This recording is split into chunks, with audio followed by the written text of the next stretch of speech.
Hey everyone, welcome back. Did we not do a podcast last week? Yeah, we did. We did. Okay. I don't know. I thought I'm living in a time warp, people. So we have to start this podcast by asking Tim, how's Monster Hunter going? How was your Well, I haven't progress? played for a long time. I I've just know. been busy, busy, busy. So now that the puppy can walk every night, so yeah, I get home, feed him, relax a little bit, and then go. And then plus, I still have to right now. I just finished an event in Rivals, so it's tough, man, to get time to during the week. You see And these then people? now I'm running out of time for another game. So it's like you don't have to remember, I buy, like in Dead by Daylight, I buy the battle pass. So if I don't finish it, you see, they get you all those carrots on the stick for a reason. If you You're don't finish it, you lose your money. So nah, I plan on hopefully playing team, but like today I've been with the dogs all day. And then right after this, I had to go, called, to the store. But before we get into the podcast, I want this weekend, hopefully, Jared and I to play a brand new game that's in early access. It's for PlayStation and PC, Midnight Murder called Excellent Party Game. It's like Jackbox. Only one person has to own it, which is kind of weird because it's counterintuitive, meaning they're losing out on sales. But I figured they figure they get you hooked, right? So all Jared has to do is download. You probably play on PlayStation, come to think of it. Your PC should maybe be able to run it. It's not that bad. He downloads this, what they call guest pass version of the game, and he has full access. He just needs a room code for me, and we'll hopefully be able to record some stuff. Yeah, it's a really good game. And, This is Jared, hysterical. Jared, It's just so funny. Jared. He So just he'll came have an up. excuse time. You Some came up with excuse he can't all play. these excuses not to play Monster Hunter. Mm. And like, it's just so funny. This is what Well, we could ladies and probably gentlemen, play hopefully this weekend. we but, refer to this as the Tim. That's but the what, thing is, I'm so far behind in Monster Hunter compared to Jared. There's really no point for us to team up. I mean, he'll literally mop the floor with any kind of content I'm on, and then I'm going to be way severely under geared for his. So. He's so funny. What's fun with Monster Hunter is just the hunts, like just going in and That's having true, I fun, guess. and that's it. That's what's fun. I'm still grinding out all of these crowns. You're a completist too, by the way. Tell them how you're doing the trophy hunts. Like I care rat's ass about achievements. If they happen organically, fine. But I'm not going on my way. No, Unless there's maybe one that's these you are have to kill one more these monster. are these are not hard per se, but they are okay. unbelievably grindy. Like getting a small crown, large crown on every single well, there's 29 monsters in the game right now, and 26 of them you can get both a large crown and a mini crown for each one, meaning that you fought and beat the smallest version of that monster and the largest version of that monster. And it is so funny to see how many people are doing it like me, because you see them jump into the battle, they take out their binoculars to look at what the creature is, and then they bounce if it's not what they want, which I find absolutely hilarious. So, and we all do it, especially in this one stage where there's like this big outcrop, and like you just see everybody runs up, take out their binoculars, look at the at the monster, and we all bounce. Like, it's hysterical. But you can tell because it's like there's this one level, I forget what it's called, something hollow. And it's basically like an arena type of thing. And there's one monster that spawns there. And if you leave the map and come back, it re-rolls the size of the monster. Okay, so all of us are constantly doing that. Like, there's a whole bunch of people that will leave, come back, leave, come back, leave, come back, and they'll just go over and over and over and over and over again until it rolls the right, like the maximum, the biggest monster or the smallest monster. And then we save it as an investigation so that if Tim ever catches up, I can give him every single crown in the game. Which is cool, right? Because like, not only do you get can you get like the crowns and stuff, but you get all the money with it. You get all the, you know what I mean? Like, all these ones usually come with like a lot of good loot and stuff like that too. So anywho, so I'm still doing that. And then the other game I was just messing around with, because for whatever reason on all my socials, and I don't really use socials much, but because every device in this house basically listens to me, I was talking about RoboCop the other day, and then that was Oh it. yeah, yeah. That was it. But you know it's real short though. Yeah. Like Rogue City is, from what I've heard, is very much like an A game. And after I've played just for a bit, but I'm doing like everything. I'm not doing like achievements and all that sort of stuff, but I mean I'm doing like all this, whatever content is there, I'm doing. So if there's any side missions, I'm doing them. It's just he's a little slow for my liking. I get it. I get it. Right? He's a robot, so Yeah, he wasn't very yeah, fast in the movie. yeah, Movies, precisely, right? So precisely. he would move slow and stuff like that. But he just remember that universe? He just killed her. Like, yeah, they just kill people. yeah, It wasn't exactly. Like he's like, you're with me. You're going with me, Yeah, dead or yeah, alive. exactly. Yeah, that's kind You're of coming with me, also the dead or future, alive. like what's that other demolition man? Where the future is a lot more cutthroat, man. Law takes care of business quickly. Well, that's not like today, right? Well, actually, it depends on where you live, I guess. But anyways, before we get into the meat and brother, let's talk about good news for Ubisoft. So they sold 1 million copies of the latest Assassin's Creed on day one, which is great. We just got the report that they sold 2 million. So, and Jared and I were talking before the podcast how back in the OG days, the NES days, Super NES days, etc., a million was like the mecca, right? We achieved $1 million, a million sales. It's a substantial hit. But nowadays, I guarantee you that this was, I mean, we don't know how much it cost, but I'm assuming it costs over 100 million to make at least. Maybe more, maybe less. I don't know. So like you sell at $70 a pop, a million, that's $70 million. So you're like, wow, but it's really not that good if your budget's over 120 plus million. Like, again, we don't know the facts, but this is a AAA type game. So at today's cost, it's packing some major cost. But it looks like they're going to have a winner, which is really good because like Jared said, the last podcast or podcast before, something like that, if this was a failure for Ubisoft, they're done. Because you remember the news we talked about last week where Microsoft, Electronic Arts are interested, and other developers and publishers are interested in buying their IPs. So yeah, Ubisoft's not doing great right now. So this is good for them. Yeah, no, this is good for them. So yeah, I mean, like 2 million. It hasn't even been a week yet. No, so it's really good. So yeah, what? It came out on Thursday, I think it was, wasn't it? So early access before that, but yeah, I hate that shit where you have to buy at full price to gain a few days extra. Some bullshit. Yeah, it's just a way to milk people out of their. And it's usually not the base game, by the way, guys. It's usually the deluxe edition. Of course, right? Of course. Yeah, so it's bullshit, but hey, it is what it is. Yeah, but as long as people keep supporting that crap, it's good. The thing that like this is clearly doing very, very, very well on console. I was like looking earlier.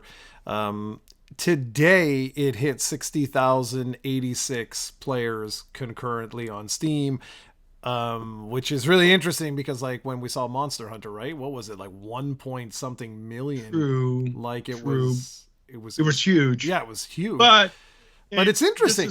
This is a single player game, right? You always say that. That doesn't make any difference. You're not going to get huge numbers for a single player game on Steam. So. You always say that, but do you still look at what the top selling games on Steam are? Like you get a lot of multiplayer. You do get a lot of multiplayer. But it's funny that like Counter-Strike is still like the number one. Oh, that's a multiplayer game though. No, I'm just saying. Like it's funny how old that is, and it's still. Oh yeah. It's still look up at there. Tom Clancy's Rainbow Six, still a huge amount of numbers, and it's still it was just on a massive sale. So but really interesting though, like I do find it really, really interesting. Like more and more, I'm looking at the Steam stuff, like what does well. Yeah, you're absolutely right. Like multiplayer stuff does better. There's no question about that. But it's still interesting, right? Because like Final Fantasy VII broke the record of I forget what it was, like 200 and something thousand when it launched and stuff that. So it was surprising to me that the numbers were so low. Yeah. Well, it depends on certain games. I think Assassin's Creed is probably obviously has to be much bigger on consoles, just like ASIMs are way more popular on consoles than they are on PC. Well, I mean, like some do respectfully okay, but compared to their console counterparts, there's just no comparison. Think of Square, by the way, guys. Square has a publisher sale, a huge sale on all their games, like 60% off on 30% off on Romancing Saga. I mean, there's so many. The Final Fantasy. Yeah, just check on Steam. Huge Yeah. sale. Chrono Trigger is like 80% off. Yeah, I just picked that up. I was hoping that we were gonna see something like that for the Pixel Remaster collection because they just gave Steam parity with the consoles, so it was lagging behind for a while there. Like people were requesting, like, "Hey man, are you gonna release like the patch that you released on consoles?" Because the console versions, they just improved other things. Anyway, they finally released the update, and they are on sale, but it's still not. I was hoping for like a oh my god sale, like get all six for like $10 or something. But alas, no. But that's okay. I'm not in any hurry for those. Those are just great games to have when you're on like a plane ride or something like that, and you just want to have some nostalgia. But anyway, but you jumped over Assassin's Creed so quickly. I wasn't finished with that. I wanted to ask you. Okay. Like, so Tim was giving me all this hell on Discord. He was like, "Oh yeah, true. like, You're not a true gamer, no Jared. this, that, and blah blah blah, all this BS." And then I asked him, "So, what was the last one you played?"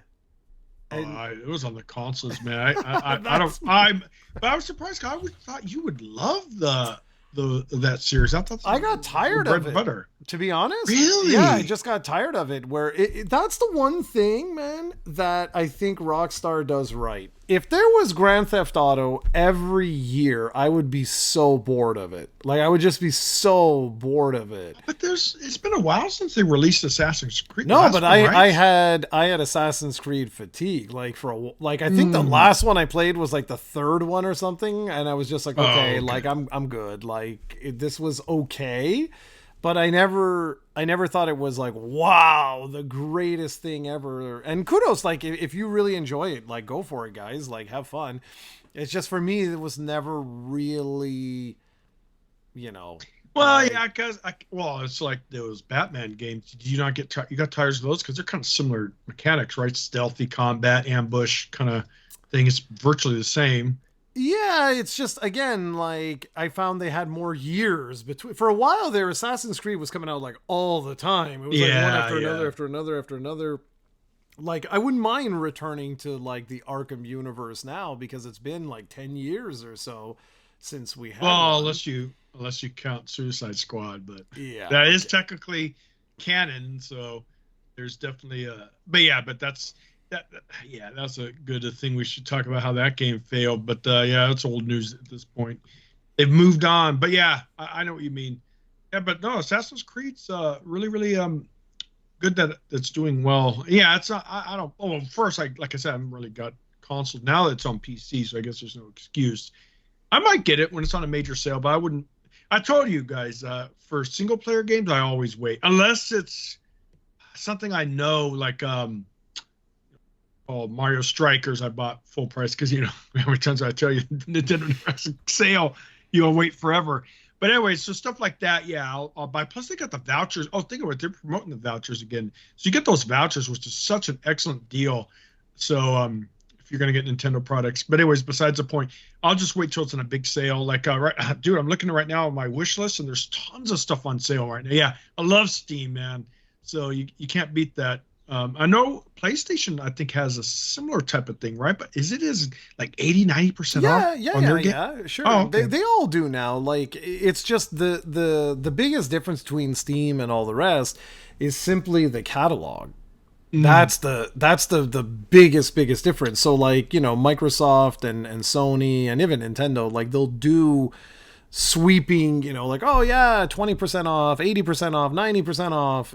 And it's great and all, but you can't selection. Yeah, like like with Steam, I mean, it's ridiculous. You can get games from 20 years ago that go on sale, and you're like, I didn't even know this exists. Like it's just so old. And that's what I wish consoles were like that. That's why I want one storefront or them all to be publishers, and you just play it on any hardware. Because, like, I boot up the Switch, I look at the eShop, dude, and I swear, 99% of it is just freaking. What's it called? Trash. What is it called when it's like garbage games? Shovelware. There you go. Shovel. I sit there like, wow. Like I'm looking at coming soon. crap, crap, crap, crap, crap, crap, crap, crap. Oh, okay. Well, that might be okay. Crack, crack, crack, crack. Oh, there's a Nintendo game. Okay, good. Crack, crack. It's like unbelievable how much. I Yeah, mean, but it's good we for the talked about system, this though. We talked but about it's this. so much. I mean, make no mistake, Steam has. I was gonna a ton say, too, like the but biggest difference is the curation. That's why you don't see it as much. If you go into Steam's, if you you're go, 100% right. you're damn I right, wish I'm other right. consoles would.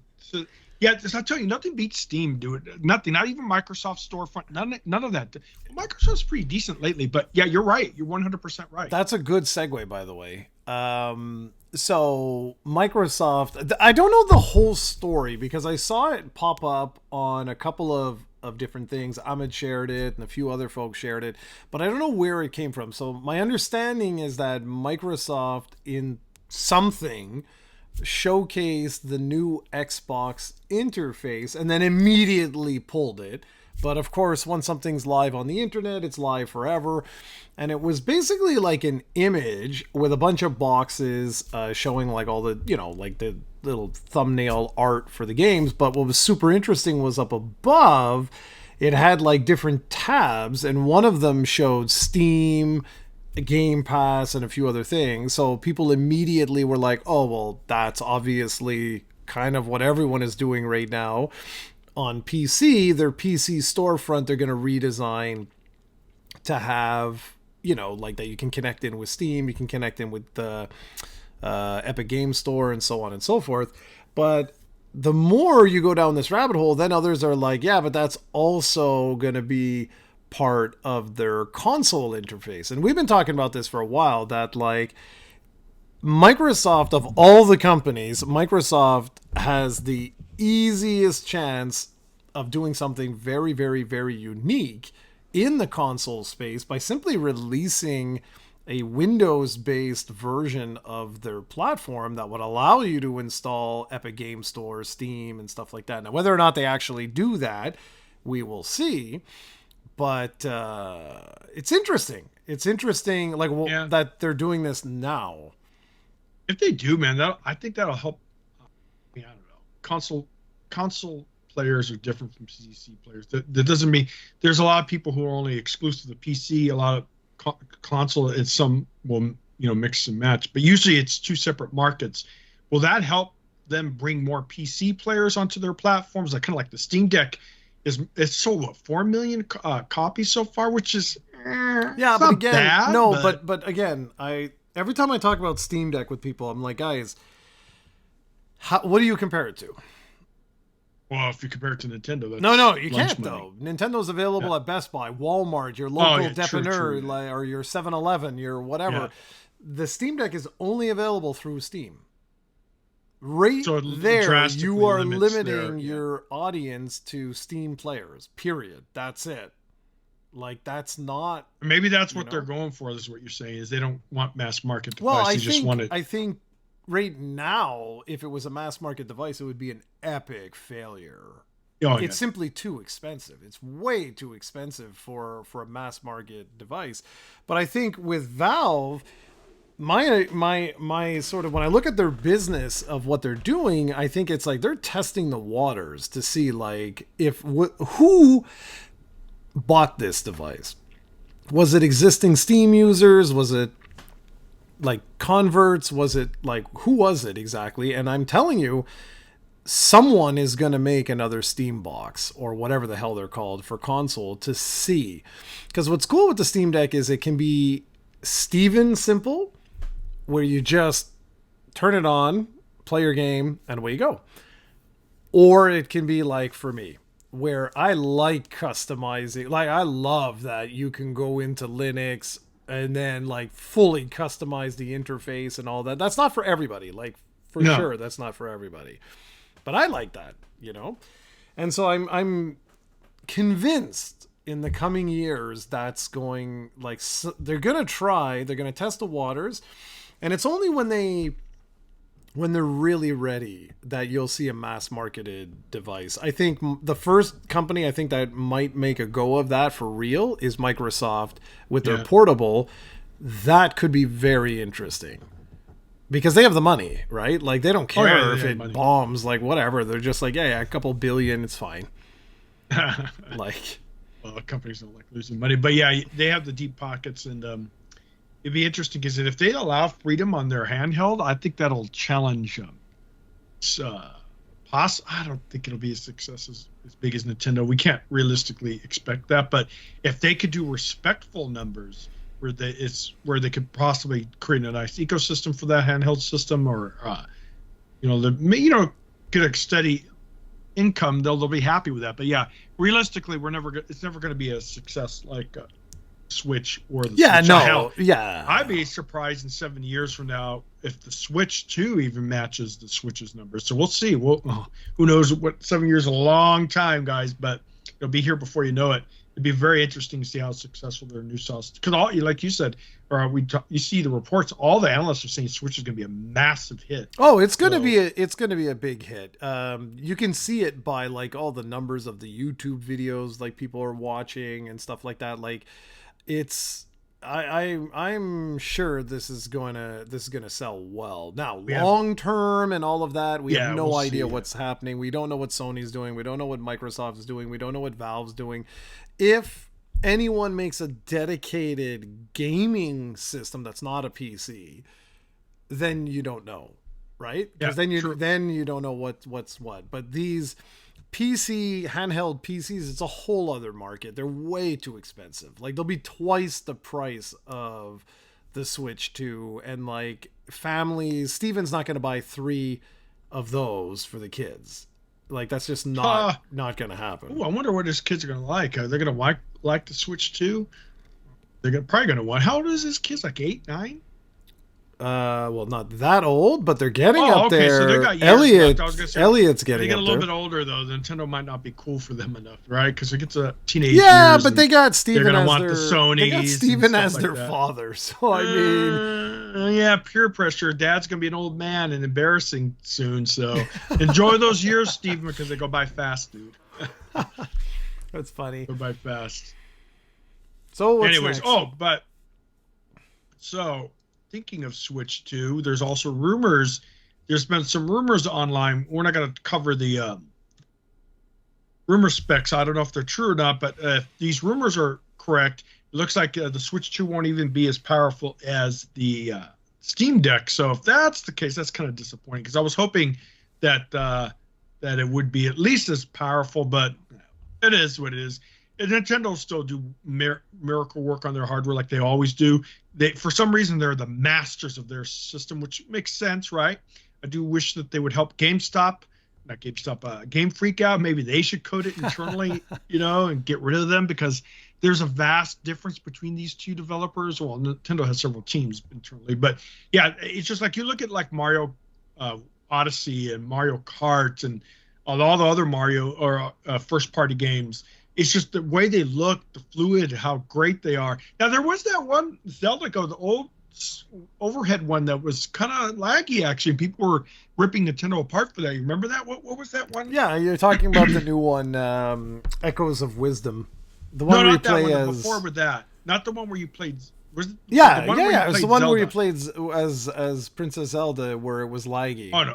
Oh, was that? Because there was another one, too, with Link. That was a... Well, the Link one was Link's Awakening. It was the remake of Link's Awakening. That one I didn't find... laggy, too, I didn't find that one too bad. Zelda, it got a little laggy if you had too many objects. Like, if you created too many objects on the screen, plus, like, enemies came in and stuff like that.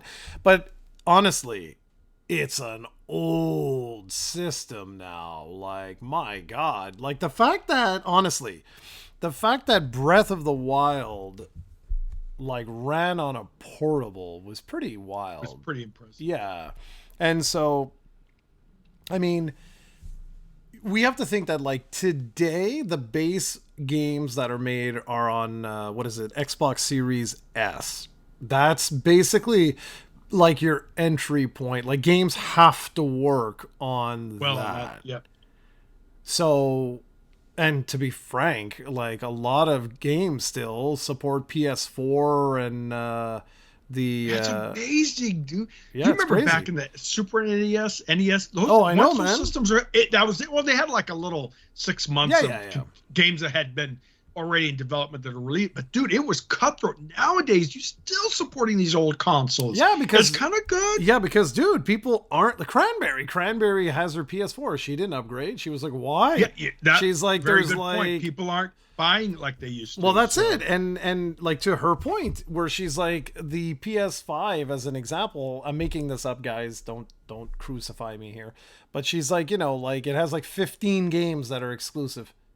It's been out for 5 years or whatever, 4 years or whatever it is, and it's got like it doesn't even have 100 games exclusive on it. When I say exclusive, I don't mean exclusive as in exclusive to PS5. I mean exclusive gen. All the other games are available on PS4, Xbox Series. Yeah, it's a very good point. Things have changed, and I can understand because you like again the development cost has gone up substantially, and if you have I don't know how much PlayStation 4 has. Let's say a million. Let's say 50 million people. I don't know if it's more or less. It's just an example. You still have that huge market that could potentially buy the game. Why would you limit yourself? And that's good for like everything. Like day one, Sony's finally getting on the ball on that. So you're getting all the Capcom. So like these you remember Resident Evil and Monster Hunter. What did you just say about PS4? 50 million? How much is it? 117 million. Okay, so I was a little off, but it was just an example. That's why I said don't quote me. No, but that's the point, dude. Yeah, it's a lot of people. That's a lot of people. And the fact is, guys, honestly, the difference between these systems, because people are not like going the extra mile now, because you're keeping it. The way development works is you have to cater the lowest common denominator, and then you can add stuff like on top of that. But because of that, the problem is that like tons of games and stuff just aren't wow. No, they're not. I told you, like Wilds, we had our. It's like, why is it having trouble running this? It's not that good visually. I mean, it's not bad, but it's just okay. Well, I don't see this being such a taxing game. I mean, it's still nice and. But it's just exactly. I don't see it. And you're right. And that's good and bad. Good because then it's more appealing to mass markets, and bad because then you're like, why do I get a PS5 when PS4 has it? I still have. Well, yeah, and I'm also like, for me, it's like I like when we push boundaries and stuff. Like I was one of those guys when Crysis came out way back. Like I couldn't believe that. I mean, that was literally like 2 generational leaps ahead of anything on the market. Now, yeah, 3 people could play it at the time. But I kind of miss those days. And I those days are long over because no one can afford to do that. You need the games to sell millions and stuff like that. But yeah, why do you think some of these retro games are so thinking of retro? Cranberry's a retro gamer, so it's like, why would she want a PS5 when she plays freaking 16-bit visual games? But yeah, these retro games are doing really well right now, and those can run literally on a potato, right? So yeah, I can understand, which is good. But yeah, really good stuff, and I'm glad Assassin's Creed is doing really well for Ubisoft because they needed this Grand Slam. They did. They really did. They're not in good shape right now. Just like Jared said, it would suck if he sees this. He's sitting there having his coffee at the cafe, and oh shoot, Ubisoft's gone. Who knows if their IPs are going to be sold? That might be best for them to just get more capital, get rid of debt. Might help them out. Sell them off. Kind of like what what Marvel did years ago to survive. They sold exclusive rights to Sony. Remember? So that's why Spider-Man and some of those other characters, all the Spider-Verse, cannot be everything. It was everything. Disney side. It was literally everything. They're doing collaborations, so it makes it look like a one universe. And 2, Sony just probably benefits because they don't have to do as much work. But so you can't really have some of those characters which is amazing, right? It's like Disney owns Marvel, but they don't own the rights to all their characters. So well, back in those days, that was the days, like those were dark days. That's when like the 90s, it really wasn't doing well. And it wasn't Sony, it was all of them. They put all of their properties up for sale lifetime. That was the deal. As long as you made a movie in pre-production, within a certain time frame. Within a certain time frame, they sold to Universal, Paramount, all of them. All of the studios owned all their stuff. But the thing was, they weren't them. So slowly but surely, more and more started reverting back. And when they Yeah, bought because they weren't Fox, releasing. Yeah, yeah, that's Sony has it. done a good job with the Spider Verse, but some of the other didn't release, so they got their Well, rights Fox, back. right? Yeah, Fox, Fox. Yep. And like two Fox kind of want to gate. Daredevil, Yeah, yeah. Ghost Rider, all of those ended up going back. And then they've just bought the whole studio, but that's besides the Well, they point. own it all now, anyways. Like, But yeah, yeah, it's comics actually today aren't doing that great either, Jared. I Well, don't that know could how because comics are still alive. Like, I'm yeah, shocked. I'm shocked that they're still. I love that medium. I love it, but yeah, I mean, everything is just so expensive now it's that kind of like, funny. We'll talk a little bit. The comics have not transitioned to digital very well, and I think it's because when you look at digital, you have to kind of comics are kind of a physical thing where you have to look at the page, the digital format. They haven't mastered it yet because you see an image it's too far away, so you have to yeah, zoom in, yeah. and it's just not the same, guys. It's just not the same. Mm. So they've had a huge challenge porting their that media to digital, which is interesting because everything is pretty much. You remember Electronic Gaming Monthly, Yeah, yeah. all that kind of stuff. That's long, long, long gone. I Mm. think the only one of the printed gaming one is Edge, and that's a UK magazine. But yeah, dude, there's nothing left No, printed for gaming. no, well, no, man. Like magazines as a whole, that's one. Magazines are one that did translate well digitally, and so now everything is digital. Like, yeah, it's Yeah, sad. it's funny because a lot. I mean, maybe some of our viewers might be old enough, but there's a generation now that you and I we grew up. We'd have to wait for our Electronic Gaming Monthly for the news, Yeah, for all the big news, the E3 stuff. Nowadays, instant, boop, they push a button, publish it, you know it. yeah. So yeah, there's a generation out there will never know what it's like to wait every month to get the latest and greatest gaming news. So, Dude, I remember long before that where you just, it was so funny. Like, you just didn't know. That's yeah, it. you didn't know. And I kind of like that too, though. You remember? Because that anticipation, you Dude, waited. Now it's like, oh, well, the okay. best example I can give people, gaming was different because it was still in its infancy. So gaming, the way you knew a game was like out was either in the store or through a friend or something like that. But the best comparison, like, is movies. Nothing Yep. will ever beat that, and I miss that. Like, I'll never forget going to see some movie and you see a trailer for Back to the Future Part 2 and I'm like, Oh, dude, there "What?" was nothing better than that. And that was so awesome. Here, let me let the cat out real quick, guys. We'll be right back. But You yeah. talk to them, Yeah, yeah, Jared, yeah. as I'm Yeah, yeah, no letting the worries. cat out. But like, you have no idea, like, if you've never experienced that, oh man, it was so cool. It was just so cool not knowing, like, just being surprised, genuinely surprised. Like, movie trailers meant something back then because, like, you had no idea. Even if you had to be like a hardcore, like, magazine buyer type thing to, and not, kids were not reading that kind of stuff like in those days. And so we were just blown away. Like, you'd go to the cinema and you'd be like, holy crap, they're making another Yep, Indiana Jones. 100%. Yep. Like, you know. And then nowadays, I mean, like they kind of try to do that with the Marvel movies, the after post credit. But now you could go online, That's the YouTube thing, the same yeah. day and see it. So it's not if they were able to some way prevent that, it would force people to go out to see them. Yeah. So the internet's beautiful, but at the same time, it kind of ruined it. Yeah, like I said, there's generation will never know that anticipation of waiting and stuff like that, like we did as kids. But anyways. We'll continue with the podcast, Jared. Yes. Anything else you want to talk to before we move on to the next subject? Well, the next subject, hope, is a little spooky. Oh, you mean Resident Evil? Yes. Yeah, because I think Yes. that's a really.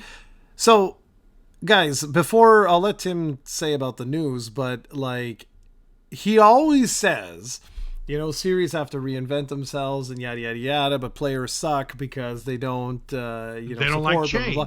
So it's really interesting. Like, the news itself, I'll shut up in just a second. This news is really, really interesting because it's. I don't disagree with what you say about, like, reinventing themselves to keep things fresh and this and that. But I'm also very much a traditionalist in that I like certain things to be like now. A turn-based RPG for Jared is a treat because no one does it anymore. So it's like we've evolved to a point now where a certain mechanic is just literally gone. And that sucks. It's like, why did we have to evolve to a point where it was gone completely? Why can't we evolve again and keep going? Because now it's like everything's real time, everything. And it's like, okay, but now this is starting to get boring where it's like it's the same thing over and over and over. So what's the news? Yeah. All right. So as Jared said, and there's a reason for that too. We're also old now, Jared. So we've seen everything and done everything. So if you take a game like, Resident Evil 1 to a brand new kid, that's going to be new to them, right? So that's another thing too. As you get older, it's harder to impress you. But for the news on that subject, is Capcom says here, rumors suggest that Capcom is planning to reinvent the Resident Evil franchise with Resident Evil 9, and details are expected to be revealed in 2025.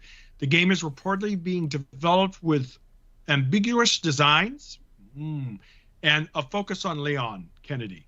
So what do you think is the best? So interesting that Leon's going to be back in.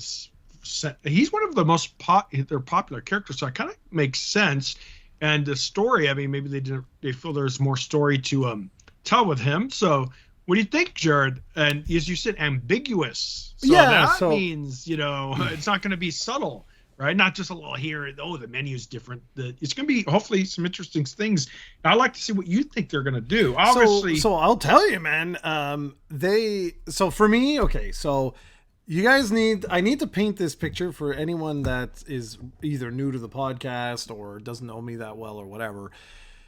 So my brother's friend, Eric, he introduced us to Resident Evil. He got this game, brought it over, and literally it was one of those moments that changed my life. Like I never seen anything like Resident Evil before. And yes, people are like, oh, Alone in the Dark.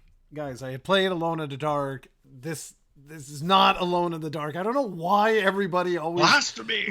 Everybody says things like that. It's sort of like like when Zelda came out, people were like, oh, it's not the first game like that. I'm like, hey, guys, get real. I mean, like, come on. Like, I understand that, you can say like Dragon Quest behind me was not the first RPG. Fine. But these were the first games that took these concepts and really did this. And so with Resident Evil, like, truly, I'd never played anything like that. A game that, number one, had a mature storyline. And even if the storyline was kind of ridiculous, like if you... And it was kind of cheesy B. Remember, the first one, they did that B movie theme on purpose. Yeah, remember that, right? Because it was like... It was meant to be like... cheap. They meant to be like that cheesy kind of... Yeah. So. And again, like, you can say that, like, even on the NES, what is it, Sweet Home... That was where, like, that's a Capcom survival horror game on the NES. And it's a great game. If you never, you don't like retro stuff, but it was a really original concept for its time. It was only released in Japan. Since then, that's why I didn't get it. I got all the NES back in those days. Anything Capcom, I bought by default on NES and Super NES. I stopped as years went on as I got out of consoles. But I was gonna say, I don't remember that game. Yeah. Now it makes sense because everything NES. Well, yeah, dude, they would never release Capcom was gold for me. They would never release in North America because it had blood and like it was a mature. Nintendo was strict back then. Yeah, it was really. Anyway. So here I am. I don't know what this was, late high school or college, or I don't even remember, but whatever. We're sitting in the basement, lights turned off, and I get to experience this. You guys got to remember the OG long box PlayStation thing, like with a little disc loading as you would open up the doors and stuff. Like people forget, like it was brutal, the loading. But those dogs bursting through the windows in that first hallway. Literally, there's only a few games where I can say like that changed my life in gaming. I'm talking obviously not my, not really, But it was one of those things. When I first experienced that, I was like, wow, like there's no going back. Like this is unbelievable. I forgot. Oh, I was surprised you didn't name that thing. Remember when that you're walking up on that zombie eating the corpse, and then Yeah, it yeah. turns into full motion video, and he looks at, yeah, dude, that was, yeah, it was ahead of its time. I don't remember those kind of moments in part two, though. Maybe I'm wrong. I Yeah, don't yeah. know. Part But I two, don't, part or it could have been two, we were decent, decent. What's it called?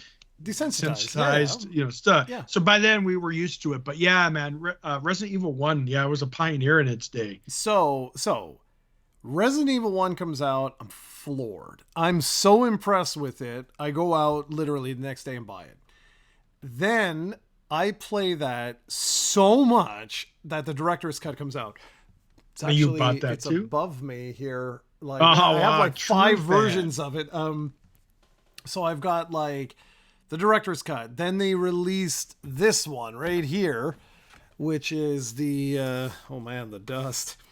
This one, which was only ever released with the green label, Yes. because it was the director's cut with the DualShock controller thing, and I wanted the vibration and stuff, like to feel it. I played that game more than any other Resident Evil. Like, it was unreal. Then Resident Evil 2 comes along, and you have the 2 scenarios, and the fact that the game changes with Mr. X, like, like coming after you there. And I almost said Mr. T. Mr. I'm pitted fool. Imagine him being the and the fact that like you're getting hunted. And I put the controller down when I first finished the second scenario, and I was like, what an incredible time. And I'll never forget that year, because that year to me is like, I was an adult now, right? And it was the best game, the best year in gaming of my life. We were on the Insider message boards. That's I remember that. Oh yeah, that's where we met. That's where we all met. That's how Project CUE started. Yeah, exactly. Those were the day. They shut him down too. Yeah, bastards. But though, like that year, we got that game. We got The Legend of Zelda: Ocarina of Time, and we got Metal Gear Solid. Like, I don't know. Oh yeah, yeah. How much better? Oh, those were the days, man. Yeah. I mean, even today's. I don't know. Has anything even today? I mean, that's not true. There's a lot of great games. Oh, there's a lot of great games. But, it's just that these were not great games. These were now, like man. pioneering. Yeah, these are games. 10 out of 10 games. These are ones that defined the gaming industry for years to come. Yeah. So anyway, so then Resident Evil 3 comes out, and I was micro disappointed. Okay, just micro. I loved that you were back as Jill, because like she was my go-to character in the original. She was the master of unlocking, and then. Like, I loved that you got hunted the whole game. I thought that was so badass. Like, it was just so awesome by Nemesis and the stores. Like, all that stuff. Just so cool. I say micro disappointed just because, and it's a Jared thing, because we got so spoiled with Resident Evil 2 with the 2 scenario thing. And now with Resident Evil 3, you're back to just like one sort of thing. I was like, oh, okay. But it was so good. Then the great delay happens, right? Where now time is going on and on and on and on. We get Code Veronica because they couldn't call I remember that. That was Dreamcast, right? Oh, damn right, man. Haven't heard that for years, and guys. Loved that one. Like, I was like, all right, if this is the new way we're going without the split characters, we're gonna stay on one character and like focus, I'm here for it. Like, I had already gotten used to it, and like, all right, fair enough. They had started to mess around with the real-time camera stuff where like it would flow and move around, and instead of pre-rendered backgrounds, everything was like 3D. Cool, right? And then again, the great delay. More and more, you're hearing Resident Evil 4. They start showing different things. I don't know if you remember the one with like the guy with the big hook and all of this when they first debuted it, like where they, and none of that made it into the game.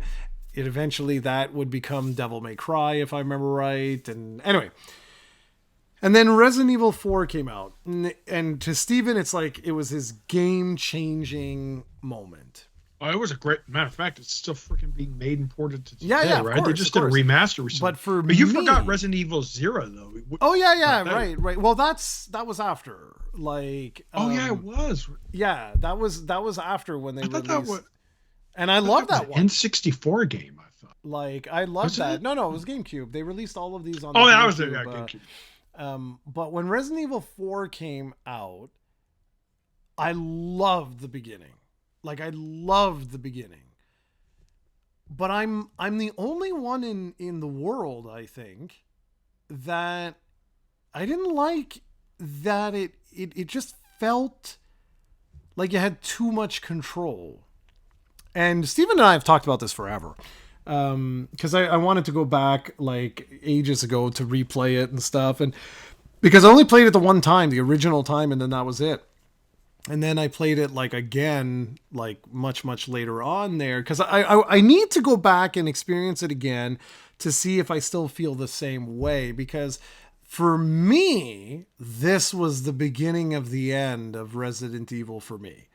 Was with 4. Oh, wow, bold statement. Well, it's just for me. It was just for me. It was because I liked the restrictiveness with the originals. Like, you didn't have complete control. That scared me, right? Like, I hear something behind me, but I have to slowly turn around because of those tank controls and stuff like that. And that's why, like, now, like, I'm still playing, like, indie survival horror games, because even though the controls are better, you still don't have complete control. Anyway, so that for me, like, don't get me wrong, like I don't take anything away from Resident Evil 4. I really don't. It's just for me, I felt that it was the beginning of a complete change. For you. Like, yeah, for me. And it was a change, right? That was when the series reinvented itself. And it was just so funny because, like, part of me, I don't want to say like I knew what was going to happen, but you all experienced the sort of fear I had of 4 with 5 and 6, where it went pure action, like just ridiculous balls to the wall action. And the series collapsed basically. After 5 did really, really well, but it had already begun. Like, players were like, if I'm playing with a co-op partner, this is not scary. You know what I mean? I've got someone watching my back. We're talking and making fun and jokes and stuff. Like, that's not scary at all. And then Resident Evil 6 came out and it was just ridiculous. Like, just utterly ridiculous. 4 campaigns. You might as well have been like John Wick. Like, just utterly ridiculous, that. And so I was done.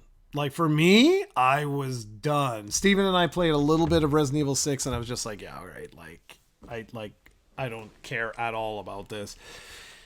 And then Resident Evil 7 comes out and I'm like, finally, finally they reinvent the series again, going back to their horror roots, but in a totally different way. If you've not played, what is it actually called? Biohazard, I think is what they called it.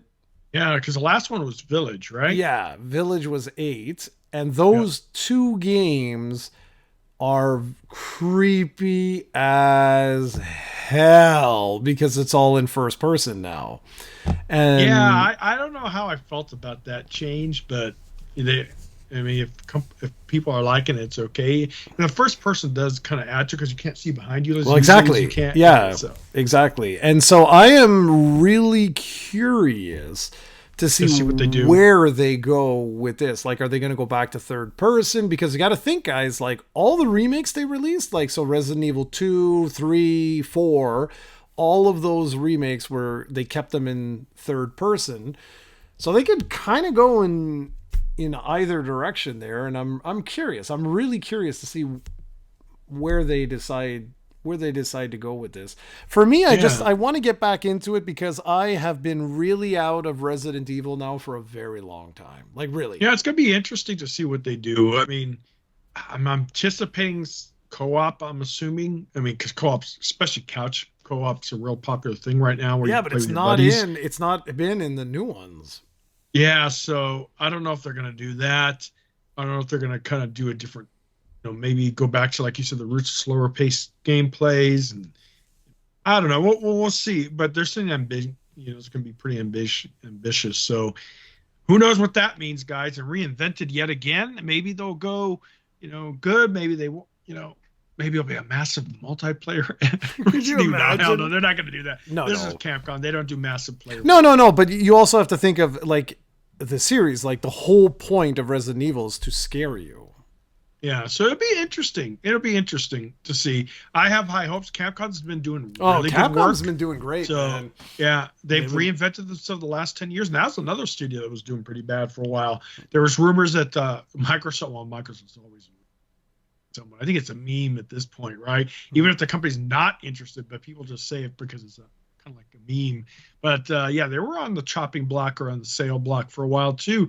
Konami buckled down. They kind of just totally left gaming. Now they seem to be kind of going back into it. Dude, fingers crossed, man. Silent Hill 2, excellent. Yep. Excellent. Was my return to the horror genre in a long time, man. And it did well too, right? Yeah, it did fantastic. And even the new one looks like this is going to be creepy. Now, is this Konami internally or are they outsourced? No, they're outsourcing everything. Yeah, I don't think they develop anymore. But that's okay. So, like, I'm okay with that if you still have like the quality control over, if you partner creative up with control. Right, yes. Yeah, it's creative control and quality control. Like, I want to make sure that the quality of what you're putting out there is there. And sometimes like creative control, it's okay to let someone else have a go at it, Dude, sometimes the fans make better stories. Yeah, exactly. Star Wars fans, how passionate they are and how these, you remember now they're legends, but some of these third-party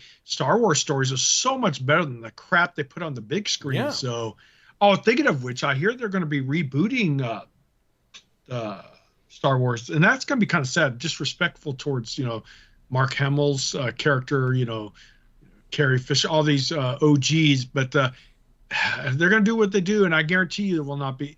I mean, people have to remember, though, man, it's like I watched Star Wars in my mid-20s, original ones. I thought Empire Strikes Back, that was the third one, right? Second. Return of the Jedi. Yeah. I thought that was the best of them all. When I first watched, I remember I watched it on VHS before the remastered, even the remastered one. I didn't think the original Star Wars was that good because you remember at the time, this technology was so much better. So it was a eye candy movie, basically. It really didn't have much of a plot back in the day, but it was so much ahead of its time. So I guess the people that watched it in the OGJs were, they loved it. But me, I was like, really? What's so good about this movie? So blasphemy, get out. Yeah, but yeah, I was in my 20s when I saw it, so it's not like how were you in your 20s when you saw? Because my parents didn't take me to the cinema at the time. I was too young when when was the original one 77 released? Yeah, I was a little kid, dude, so they wouldn't have That's taken me the best time to go see it. Oh, of course, I'm sure I would have loved it as a kid. Yeah, even if I remembered it. Think of it true. No, but it was 77, 80, 83. Yeah, I was a little kid. I wasn't so was I. I was even old kid. enough to appreciate it. So, yeah. But anyways, besides the point. Well, I saw it so many years later that I wasn't impressed. But the Return of the Jedi, I was like, okay, cool. This is cool. I could get down with this one. At that time, the technology had already been more advanced in the movie industry, so it was a lot more. But dude, I remember the original one. These freaking droids barely well. Like, wow, man, this is good. The fighting between Obi-Wan and Vader. Vader was like horrible. Dude, it was an old man, and they didn't have stick I love coordinators this. like they did. I can't wait to see the comments of this video. I'm telling you, take a young kid today in their teenage years that's grown up even the new movies, seen the new movies, they're gonna look at that and like, this is good. Guaranteed, dude. They will not appreciate it. You know Guaranteed. What? We got to challenge Steven. Show the kids Star Steven, Wars. Show your kids the original. Get it on VHS, not the remastered. Good luck finding it. On the original ones. Screw that, man. Screw VHS. Get Laserdisc. That's where it's at. There you go. See it. What your kids think of But make sure though, before you do that, they've seen the newer episodes first, so that way I'm pretty sure they see modern movies of today, so there's special effects standards are obviously going to be much different than it was in the 70s. So funny. That's so funny. What else do we have? So yeah, I want to know what people think about this reinvention. Well, we're technically done, dude. Yeah, we're done. Oh, 33 Immortals are out. I can't wait to give that a try. That looks like it might be a fun game for us to play. Jared's gonna give me a hard time because it'll probably never happen, right, Jared? I know you. Yeah, some exactly. excuse from this guy. Me. No, Yeah, actually, right. Probably have some time later today to play. Right. I have to go to Costco right now. But Jared, see, but the problem is right now Jared's going to be unavailable. See, yeah, that's true. But it's okay. It's all good. Maybe all right. Tomorrow. What's your schedule for tomorrow, though? Can you play a little bit? Yeah, of course. You just have to. All right, earlier in the day. Well, we'll see. Disappear on me. I'll try to record it so we can put it up on the YouTube. Jared's amazing hunting skills. All right, people. Take care, guys. Thanks a lot for watching.